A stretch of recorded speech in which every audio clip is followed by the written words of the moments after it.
a postura do desembargador foi correta ou não.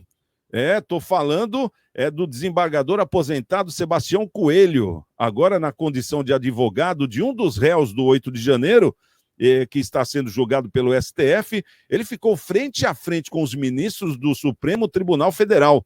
Durante a sua explanação, o desembargador Coelho pediu diretamente ao ministro Alexandre de Moraes que se declare impedido de julgar o seu cliente.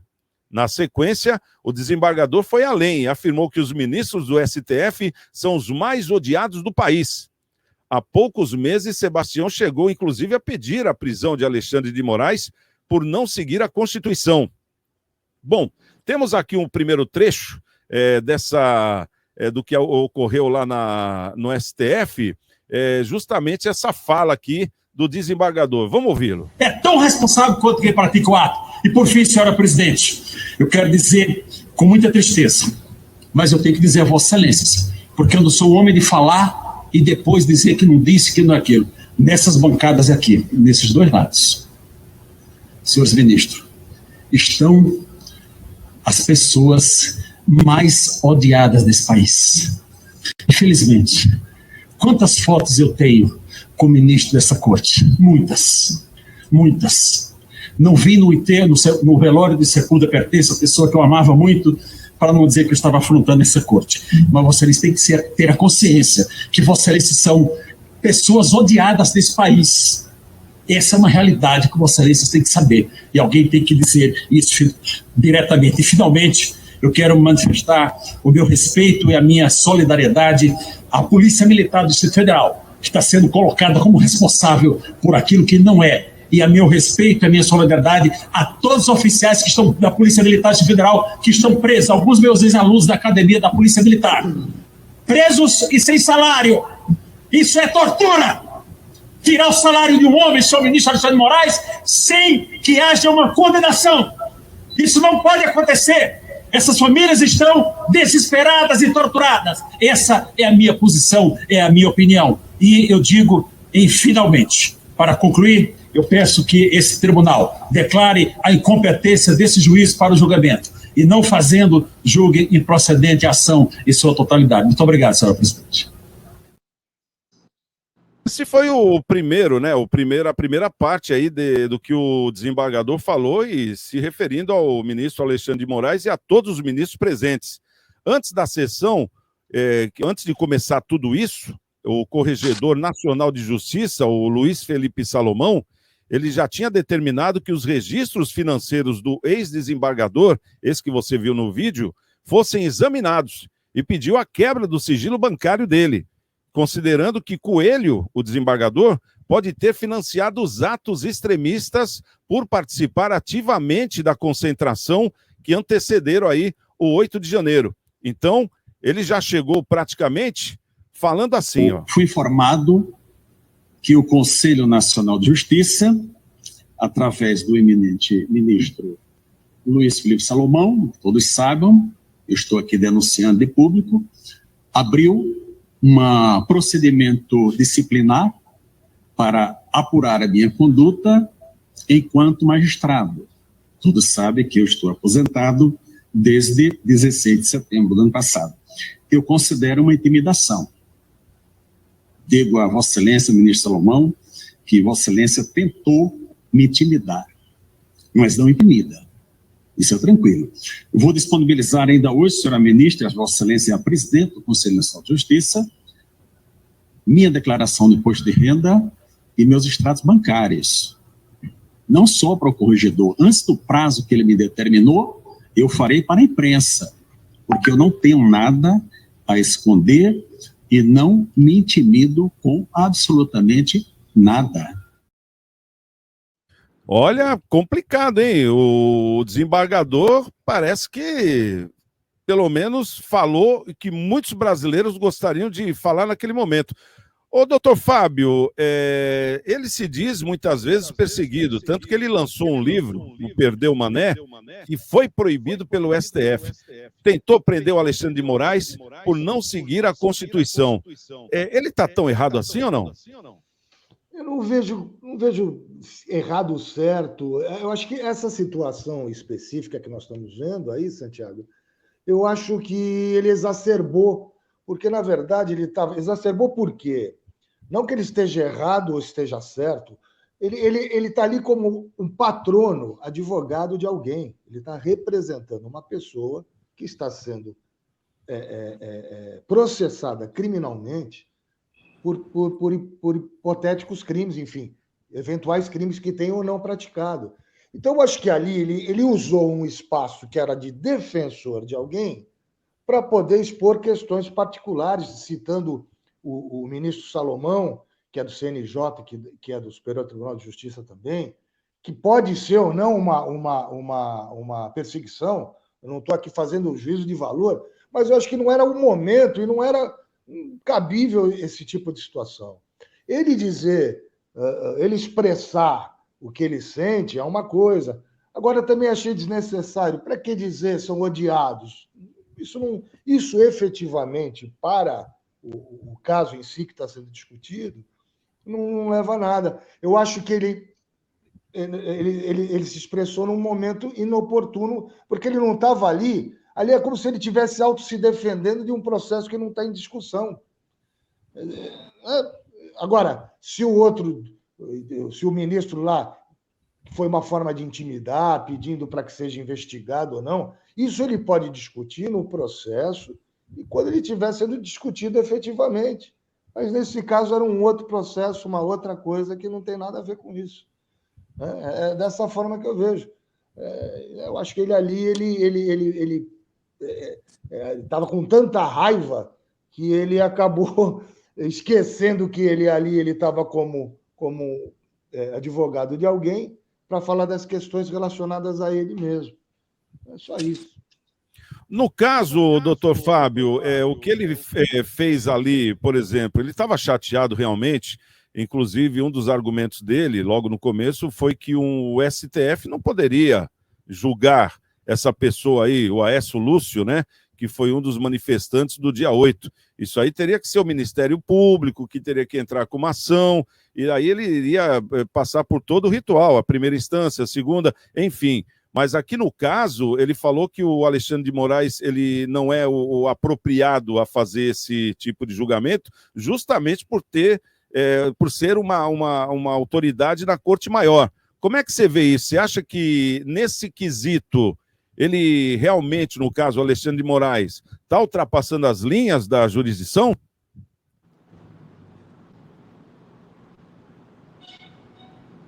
Não, aí veja bem, o titular de toda a ação penal é o PGR, é o Procurador-Geral da República.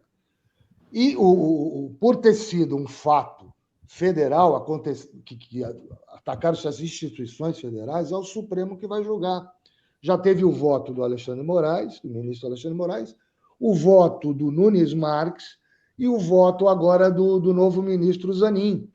Ou seja, a discussão agora refere-se às penas, né? São 5 crimes aí que estão sendo discutidos, que é deterioração de patrimônio tombado, dano qualificado, abolição do Estado de Direito, golpe de Estado e associação criminosa. Então, é isso, esses 5 crimes que estão discutindo, e esse cidadão, o Aécio, que veja, para mim, a gente não pode concordar com o que aconteceu lá no dia 8, é impossível concordar com isso. Isso não é liberdade de expressão, não é nada. O que vai ser discutido é quais crimes que foram praticados ou não.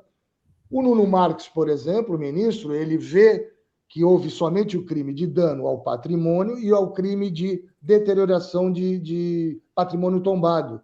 Ele afasta, no entender dele, que houve uma tentativa de golpe de Estado, por exemplo, ou de abolição do Estado Democrático de Direito, né? Então, é uma questão de interpretação. Alexandre de Moraes e o Zanin já entendem que não, que houve uma ação coordenada, que houve uma ação organizada para poder, de fato, atingir o Estado Democrático de Direito.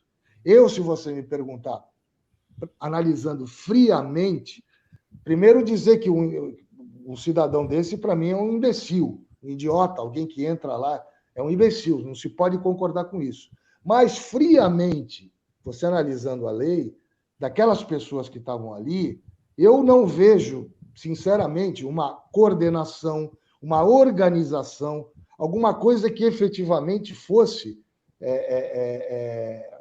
romper com o Estado Democrático de Direito. O que eu vi ali foi um bando de paspalho, sem a mínima condição, cego, sem saber o que estava fazendo, induzido, né? E que, de fato, não tinha como atingir a capitulação desses crimes. Aí, o que quer dizer esses crimes? Então, eu tenho uma tendência a ver mais parecido, nesse caso, em de que esses crimes do golpe de Estado e da abolição do Estado Democrático de Direito, eu não vejo como alcançar isso aí. Eu, de fato, não vejo, mas não é por causa disso que você vai concordar e dizer que isso é liberdade de expressão. Não é. É crime de dano, é o patrimônio, né? Agora, é questão de interpretação dos ministros aí. Cada um está vendo de uma forma. O Zanin e o Alexandre de Moraes viram de uma forma e o Nunes Marques viu de outra. Agora, nesse comparativo, doutora Michele, que o doutor Fábio está falando, que a gente concorda, claro, tem que interpretar a lei do jeito que é, e o que, no caso, o desembargador falou ali, você via que ele estava realmente irritado com alguma coisa. Eu vejo como um direito dele também poder falar, né? Isso aí está na Constituição, e ele, como desembargador, sabe muito bem o que ele pode e o que ele não pode. Tanto que ele não agrediu ninguém, ele só falou da competência que ele achava naquele momento. Agora, por outro lado, falando em competência e até mesmo julgamentos, a gente vê que o tal do André do Rap, quando ele foi julgado e sentenciado, ele tomou 15 anos de cadeia, né? Inclusive pelo Alexandre de Moraes também. E no caso, o rapaz que entrou para quebrar lá e saiu fora, ou seja, até na interpretação do Nunes Marques, ele pegou, acho que, 2 anos de detenção, mas em regime aberto, ou seja, com tornozeleira, aquela coisa toda, ele iria responder. Então são interpretações. Mas o rapaz, o Alexandre de Moraes, ele pegou 17 anos de cadeia, quer dizer, até mais do que o André do Rap, que é considerado o maior traficante que já teve nesse país. Como é que você interpreta essa, como vou dizer, essa dissonância de sentenças entre um que é periculosidade nota 10 e o outro que é periculosidade nota 3, um vendedor de algodão doce? Como é que a senhora vê isso? Bom, eu entendo a indignação do advogado. Foi exatamente por isso que ele falou tudo o que falou. Se eu tivesse lá, eu levantava e batia palmas. Enfim, é a indignação. A verdade é isso que a gente está vendo no Brasil. Ah, não era o momento oportuno. Respeito o doutor Fábio, que ele estava lá defendendo, mas diante de tudo o que vem acontecendo do 8 de janeiro, né? Eu acredito, sim, que quem quebrou, quem depredou, quem invadiu, tem que ser responsabilizado, sim, porque invadiu o patrimônio público, né? Mas você condenar uma pessoa a 17 anos, e como você bem disse, Santiago, um traficante a 15 anos, é bem esquisito. Então, eu entendo, como advogada, a indignação desse advogado, que já foi um juiz, já foi um desembargador, e entende muito bem o que está acontecendo no país, o que está acontecendo no STF. Por quê uma pena tão grande dessa? Eu não estou dizendo que ele não tem que ser punido, ele tem que ser punido se ele quebrou, se ele fez, ele tem sim que ser responsabilizado. Mas você dá para um criminoso, para um traficante, uma pena de 15 anos e uma pessoa que cometeu um crime completamente diferente, que é muito E foi bem solto, né, pelo próprio STF e também, foi né? solto. Então, assim, eu consigo, como advogada, entender a indignação deste nobre colega. É isso. Ô, Caio, agora você, como povão, que nem eu, nós não somos advogados, né? Mas a gente gosta também de dar os nossos pitacos aí, porque a gente está nessa sociedade. O que você sentiu quando você viu esse desembargador acima de um juiz falando desse jeito com o STF? Você faria como a doutora, aplaudiria? Porque ele falou que eles todos são odiados. E o Alexandre de Moraes, depois disso, falou, não, é uma minoria só que não gosta da gente. Mas, como é que você interpreta? Na verdade, a gente vem vendo uma instabilidade aí dos poderes, executivo, legislativo, judiciário, há tempo, né? Deputado sendo preso por expressar ali a sua autonomia de falar, senadores sendo envolvidos nessas questões. Então, assim, eu acho que a maior pena que poderia ser aplicado a ele é a do bolso, é a financeira. Tá? Também, lógico, não estou aqui para falar dos atos, sou totalmente contra o que aconteceu de fato no dia. Acho que o advogado ali estava ali no papel, obviamente, de defesa, de poder ali apaziguar as questões que se envolvem o seu cliente, mas deixou ali de lado também aquilo que dentro dele ainda está vivo, que é a sua indignação mediante a todo conhecimento que ele tem de lei. E aí ele colocou isso para fora e não tenho dúvida que a maior parte da população brasileira, para não dizer a maioria, comunga da mesma opinião dele, né? Precisa ter um equilíbrio entre os poderes, que isso já não tem há muitos anos. O STF legisla, o STF manda prender, manda soltar, faz o que quer, atropela a Constituição, atropela a lei. Existem vários entendimentos que acabam não sendo considerados. Então, é muito triste a gente ver tudo isso e fica perigoso, né, Santiago? Hoje, você arrastar um processo até o STF é perigoso porque a gente não sabe ali o que de fato pode acontecer. Mas eu acho que a pena aí, no caso, deveria ser aplicada, e aí, lógico, aqui é o povão falando, como mesmo o Santiago comentou, acho que a maior seria a pena financeira. Então, pegar de fato no bolso dele, ele cometeu lá um crime, ele depredou, ele estava ali, mas 17 anos de cadeia, no meu entendimento, e aí sou leigo no que se trata da questão jurídica, acho um absurdo. Agora, um absurdo maior, sabe qual que é? Vamos tirar também a culpa do STF nesse quesito todo, o que está acontecendo. Porque se um poder está acima dos outros poderes, como a gente está vendo o STF, é porque está faltando os outros dois. Ou seja, o Legislativo, principalmente o Legislativo, a Câmara dos Deputados e o Senado Federal, que estão inertes, né? Estão ali parados, não fazem nada, né? E não fazem principalmente o que, para que eles forem eleitos, que é a vontade do povo. Simplesmente o Rodrigo Pacheco e o Arthur Lira, que são os respectivos presidentes, estão vendo bem próprio. Com isso, alguém tem que tomar a rédea. No caso, é o STF, ou o país fica sem lei. Então, a culpa maior disso tudo que está acontecendo, na minha opinião, é da própria Câmara e também do próprio Senado e do Poder Executivo, que também não fala nada nesse quesito todo. Não sei se vocês concordam comigo, mas é uma opinião de um brasileiro, né? O que acontece é que muitos dos deputados, muitos senadores e qualquer um cidadão do bem hoje, sendo culpado ou não, tem um processo. E aí esse processo, eu não tenho dúvida que acaba sendo jogado na mesa, né, num enfrentamento direto com os ministros do STF. Pelo menos eu entendo que isso com certeza aconteça aí via bastidores. É mais ou menos isso, Fabinho. Santiago, você me permite, você tocou num ponto absolutamente importantíssimo, que de fato é a ausência. Hoje quem manda no país é Rodrigo Pacheco e Arthur Lira. E antes era também, e lá atrás também sempre foi. Quer dizer, enquanto não mudar esse sistema, os poderes ficam, as pessoas ficam na mão do Centrão, ficam na mão ficam na mão do orçamento secreto, né, Fabinho? Vamos falar o português isso. Abertamente exatamente aqui. Exatamente isso. Então, é um ponto importante que você tocou e eu concordo em gênero, número e grau. E quando falta de algum outro poder, o outro tem que intervir, mesmo às vezes sendo abusivo, e, como eu já falei aqui, que em algumas situações concordei que de fato foi extrapolado, mas é o que você falou. Mas como é que nós vamos ficar então? Alguém precisa de alguma forma assumir isso, né? Então a falha, eu concordo com você, também vem muito e bastante do Legislativo e do Executivo, mas mais do Legislativo ainda.